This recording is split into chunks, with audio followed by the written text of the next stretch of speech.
Welcome back to the deep dive. We are diving into your sources, research, and notes. And today, well, our mission is really about cracking this central paradox of learning a new language. That goal we're all chasing, getting to that point where you can just walk up to someone, open your mouth, forget all the rules you crammed, and just speak automatically. Yeah, that flow state Yeah, where it just happens. exactly. And this deep dive is, I think it's really essential because we're basically challenging what most people were probably taught, maybe in school, right? Definitely. We're looking straight at why the very thing people associate with language mastery, traditional grammar study, drilling exercises, Yeah. why that might actually be the biggest block to getting that automatic speech, that real fluency you want. It's like the sacred cow of language learning, isn't it? The common wisdom, the often painful experience, is that learning a language is supposed to be hard. Right. It involves, hours drilling verb tables, memorizing endless rules, which, let's be honest, is exhausting and often just not fun. Not at all. So we're going to explore a system rooted in how the brain actually seems to acquire language naturally, not just how it consciously learns rules in that sort of painstaking way. Okay, yeah. Let's kick off with this foundational concept first because, honestly, it changes everything. Adults, you see, we have two basically distinct and independent ways of getting good at a language. Two ways. Okay. A critical distinction then. Absolutely critical. The first one, and really the most important for speaking, is acquisition. Acquisition. Yeah, it's a subconscious process. It's pretty much identical to how a child gets fluent in their first language. It just happens. Yeah. When you're focused entirely on the meaning of what's being said. On the message, not the mechanics. Exactly. On the story or the information, not how the sentences are built. And the result is what we call an acquired competence. It's like a natural feel for what's correct. Grammatical sentences just sound right. Okay. And this acquired system, that's the engine. That's what initiates normal, fluent, automatic speech. Wait, hang on a second. If that's true, if acquisition is subconscious, are you telling me all those years I spent, meticulously drilling grammar charts in French class were kind of pointless for just having a chat? Mm-hmm.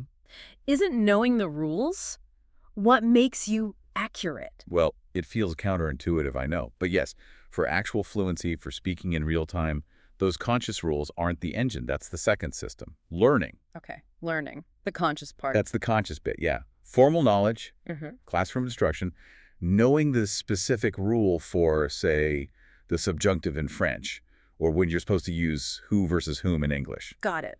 The problem really starts when we mix these two up. We try to rely only on that conscious knowledge for real-time conversation. Right, and the sources you looked at had this anecdote, didn't they, about a student struggling with Latin grammar, Yes, that really illustrates it. where the focus on just changing endings and verb forms, it literally muscled out the joy, killed the interest in the actual words and stories. Exactly. That intense focus on the formal rules, it just crushed their confidence, their motivation. And that feeling, that anxiety, that's key, isn't it? It's crucial, and it leads us right into why conscious learning just can't produce fluency on its own. See, fluency comes from the acquired system, Okay. the conscious knowledge of grammar rules, Yeah. that only serves as a kind of internal editor. We call it the monitor. The monitor, like that little voice in your head trying to correct you as you speak. That's the one. The monitor is what tries to, alter your speech or writing, either before you say it or maybe after you've produced it. But here's the thing. It doesn't create the speech. It just edits it. It just edits. And if you try to use this slow, deliberate editor as your main language generator, Yeah. well, you run straight into something called the effective filter. Okay, let's unpack that. Effective filter sounds a bit academic, but you're saying it's actually really practical. What is this emotional wall? Yeah. And how does traditional learning build it higher? Right? This is where feelings, emotions really matter in language learning. The effective filter hypothesis basically explains that low anxiety is essential for second language acquisition. Low anxiety is key. Absolutely. When a student's emotional state isn't optimal, when that filter is high because of stress, maybe fear of making mistakes or constant correction, the input, even if it's understandable, won't actually reach the part of the brain that handles acquisition. So it gets blocked, like a wall. It's blocked, yeah, like a wall of stress or self-consciousness. And traditional methods, thinking back to my own classes, often seem perfectly designed to raise that filter, don't they? They really can be. Like when a student is forced to speak really early before they feel ready, or they're constantly interrupted, corrected on every little mistake, anxiety just shoots up. Yep, the student feels embarrassed, maybe inadequate, and boom, the wall goes right up. Input bounces off. Huh. Contrast that with, some really effective modern approaches. They understand the need for what's called a silent period. A silent period. Yeah. Students aren't pushed to produce the language until they genuinely feel ready. They just listen and absorb first. And that dramatically lowers the filter, encouraging them to take in the input. That makes sense. So, okay, if we do try to rely on the monitor, on conscious grammar rules for fluency, what's the immediate practical result when someone's trying to have a conversation? Why does trying to consciously apply rules slow us down so much? It's because the monitor is just too clunky, too slow for real-time chat.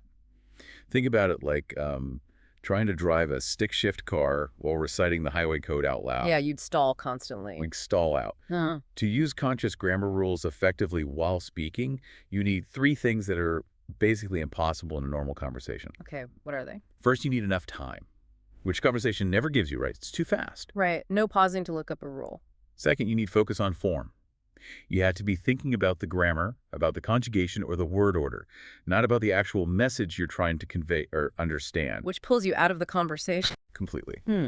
And third, the rule itself has to be simple, easy to remember, and easy to apply on the fly. And let's face it, most useful, natural-sounding language structures are complex, kind of messy.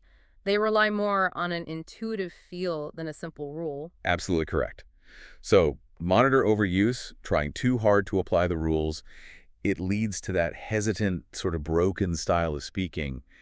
And crucially, it sucks up your mental energy, so you're not really listening to or engaging with the person you're talking to. Ah, okay. That's why we want to forget the rules and just speak automatically, because the rules aren't the mechanism for speed. They're just a slow, awkward editor. Precisely. They're the editor, not the engine. So if the conscious editor isn't the way to go for fluency, how do we actually build that true fast engine? The acquisition system. You mentioned input. Yes. We need volume. We need lots and lots of input that gets past that anxiety filter. Okay. And what's really interesting here is the solution.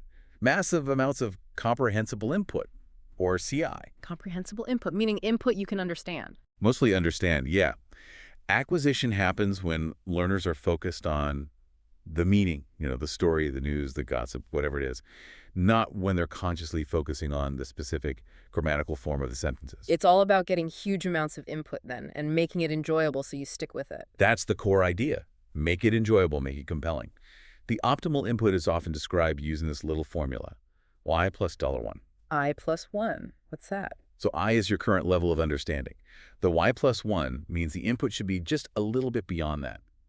Challenging enough to contain new stuff, but not so hard that you get lost. Yeah. You can still grasp the main meaning using context, visuals, what you already know. Got it. So the main job of a good teacher or a good app or a good book is just to make that input comprehensible, to provide that I plus 1. Exactly. They bridge the gap. They might use simpler language, gestures, pictures, whatever it takes to get the meaning across. This whole philosophy, it totally changes language learning from feeling like boring homework into something that could actually be fun. But it should be fun. The sources suggest we need to almost addict ourselves to language learning. Like, make discovering new words or figuring out a new structure feel like, I don't know, scrolling through interesting facts online. You get that little dopamine hit from learning something new. Yes. That enjoyment, that engagement, it keeps the effective filter way down. And that allows the input to just flow right into the acquired system where it belongs. So, practically speaking, how do people get this massive volume, especially if textbooks are out? Well, you need content where the story or the information is more compelling than the difficulty of the language itself. Okay, so things like maybe graded readers, books written at specific levels. Graded readers are fantastic for this, especially early on. Or maybe high-interest graphic novels in the target language. Yeah. They give you visual context, things that help bridge that I plus 1 gap. And reading seems huge here. Yeah. You mentioned our native vocabulary. It's massive. Think about it. Yeah. How did you learn most of the 15,000, maybe 35,000 words you know in your native language? Not from lists, that's for sure. Just reading, I guess. Over years. Exactly. Through extensive reading. Reading stuff you found interesting, focusing on the story. We could absolutely replicate that in a foreign language. But a book series you love, maybe something you already read in your own language, and just read it for the plot. Don't stop to look up every single word. Just keep going. Okay, that makes sense for reading. What about listening, like TV shows or movies? Same principle. Focus on meaning. One great technique is to watch TV and movies without subtitles in your native language. Ooh, brave. It forces your brain to use the visual clues, the context, the body language to help figure things out. Maybe use target language subtitles if they help comprehension, but avoid the native language ones if you can. Okay. And here's a powerful little trick to make complex listening more like I+1. Hmm. Before you watch, read a detailed summary of the plot in the target language. So you preload the key vocabulary and plot points. Exactly. It primes your brain. So when you watch, your attention stays on the story unfolding, on understanding the gist, rather than getting bogged down trying to decode every single unknown word. That's clever. Okay, so we're getting lots of input.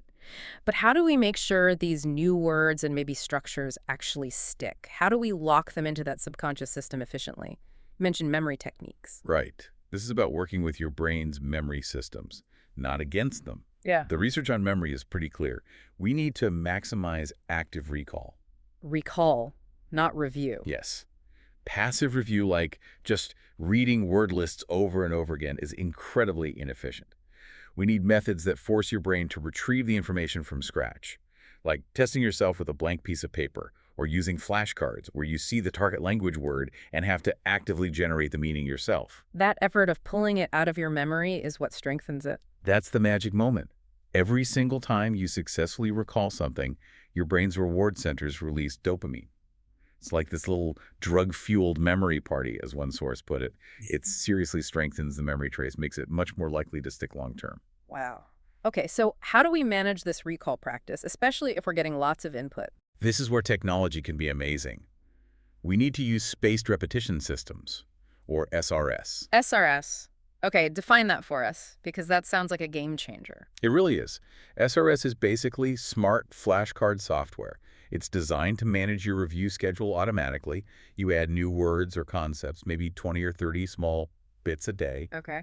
And then the software tracks how well you remember each one. It then shows you each card again just before you're likely to forget it.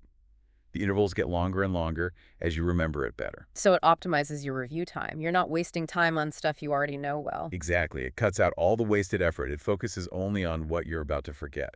And the system lets us use those little pockets of time during the day, right? The source is called hidden moment. Precisely. Those little scraps of time we usually just waste waiting for the elevator, standing in line for coffee, the bus ride, waiting for a Zoom meeting to start. Yeah, minutes just spilled. You can turn those into super productive micro-study sessions using an SRS app on your phone. 5 focus minutes here, 10 minutes there. It adds up incredibly quickly. That constant targeted reinforcement, even in short bursts, feeds that acquired system massive amounts of reviewed input. Okay, this is making so much sense.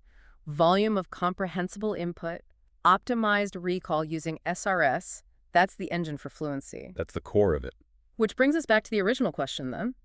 If fluency doesn't really come from consciously studying grammar rules, what is grammar study for? Does it have any role? It does, but we need to completely reframe it. Instead of seeing it as the engine of language learning, think of conscious grammar study as language appreciation. Language appreciation, like art appreciation. Kinda, yeah. It can be intellectually satisfying, genuinely interesting, to consciously learn the rules behind the language you're acquiring, especially if you've maybe already subconsciously acquired how to use a structure correctly. So, like, you find yourself using a complex sentence correctly for months, and then you look up the rule and go, ah, that's what I've been doing. Exactly. That realization can be really cool. That knowledge is valuable because it satisfies curiosity. It helps you understand the structure and the linguistics of it all. But it's not necessarily the tool that enabled you to speak that way in the first place. So it's treating grammar as an interesting subject about the language, separate from the skill of using the language fluently. That's a great way to put it. And of course, conscious grammar knowledge is still very useful, even essential, if your goal is to master highly accurate writing. Right. Because with writing, you have time. You have the time. You can use the monitor effectively. You can edit, revise, check rules, especially for formal or academic writing where precision really matters. You just can't do that easily when you're speaking. And the sources showed how this CI-focused approach, the smart learning, can actually win the race against a traditional textbook, right? Yeah, it's fascinating. By constantly taking in massive amounts of comprehensible input, encountering new words, new forms, new expressions naturally in context. You often subconsciously master a grammatical point before your textbook even gets around to formally explaining the rule. That must feel amazing. It's incredibly motivating. That feeling when you realize, hey, I've been using that conditional perfectly for weeks and now I see the explanation for why it works, it reinforces that acquisition is primary. And there was that perfect example in the source material, wasn't there? The learner on the subway. Yes, the person who used their daily commute, maybe an hour a day on the subway, using SRS and comprehensible reading to internalize something like 3,000 French words and concepts. Okay. And when they finally went for a placement test, having never really spoken French aloud before, What happened? they were immediately put into the advanced class. That huge leap wasn't from drilling grammar. It was from the sheer volume of input they fed their acquired system, while keeping their anxiety low because they were just reading interesting stuff. Wow. Okay. So the main takeaway here seems really clear. The road to fluency isn't paved with painful grammar drills or trying to consciously remember rules under pressure. No. It's paved with massive amounts of compelling, comprehensible input that keeps that effective filter low. It's about focusing on the message, the story, the enjoyment, not the conjugation chart. Absolutely. Focus on the meaning, feed the acquisition system, and let the grammar sort itself out subconsciously for speaking. Right. And maybe if we connect this to the really big picture, just remember that the incredible complexity of any human language, it's generated by just 3 basic grammatical operations. Adding words, changing word forms, and changing word order. That's pretty much it. 3 simple operations create all this complexity. Fundamentally, yes. Yeah. And this universal grammatical machine, it seems to be already pre-wired in the human brain. Research also shows that no amount of drilling can actually change the natural order in which we acquire grammatical structures. You can't force the sequence. You can't force it. So this leads to a really important final thought for you, the listener. If that language acquisition engine is already installed in your brain, and you can't really speed it up by forcing rules down its throat, what's the single most valuable thing you could be doing starting today to make sure you're properly feeding that machine? You should be actively seeking out input reading, listening, that is so compelling, so interesting to you that you practically forget you're even learning a language at all. That's where the real leverage for fluency lies.